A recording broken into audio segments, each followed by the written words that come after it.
पाहुयात पिंपरी चिंचवड परिसरातल्या महत्त्वाच्या बातम्या।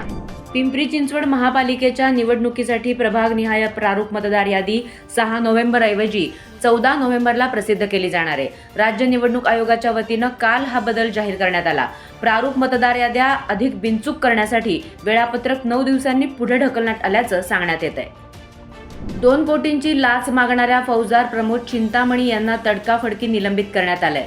तसंच आर्थिक गुन्हे शाखेचे प्रभारी अधिकारी वरिष्ठ निरीक्षक संदीप सावंत यांना नियंत्रण कक्षाशी संलग्न करण्यात आलंय। पोलीस आयुक्त विनयकुमार चौबे यांनी याबाबतचे आदेश दिले।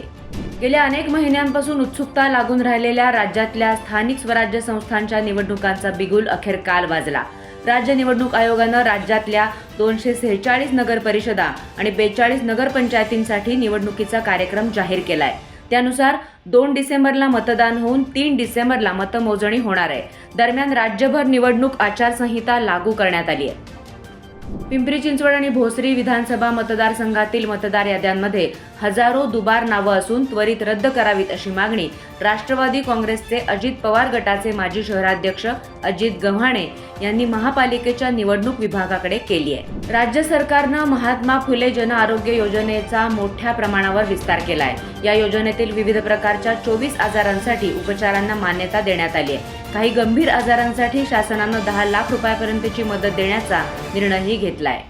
पिंपरी चिंचवड महापालिकेच्या नियोजित सार्वत्रिक निवडणुकीच्या अनुषंगानं महापालिकेच्या कार्यक्षेत्रातील विधानसभा मतदारसंघांची मतदार यादी प्रभागनिहाय विभाजित करून प्रारूप मतदार यादी प्रसिद्ध करण्यात येणार आहे। या यादीवरील हरकती आणि सूचनांवर छाननी, सुनावणी आणि निर्णय घेण्यासाठी क्षेत्रीय कार्यालय निहाय 4 उपायुक्तांची प्राधिकृत अधिकारी म्हणून नेमणूक करण्यात आली आहे। पासपोर्ट मिळवण्यासाठी एकानं बनावट जन्मदाखला वापरून शासनाची फसवणूक केल्याचा प्रकार नुकताच समोर आलाय। पिंपरी पोलीस ठाण्यात या प्रकरणाची नोंद झाली आहे। फिरदोस सय्यद असं फसवणूक प्रकरणातील आरोपीचं नाव आहे। 2 अनोळखी इसमांनी रस्त्यानं जाणाऱ्या एका वयस्कर महिलेला बोलण्यात गुंतवून तिच्याकडील मोबाईल आणि दागिने हिसकावून नेले। ही घटना डांगे चौकाजवळ दुर्गा सिलेक्शन दुकानासमोर नुकतीच घडली।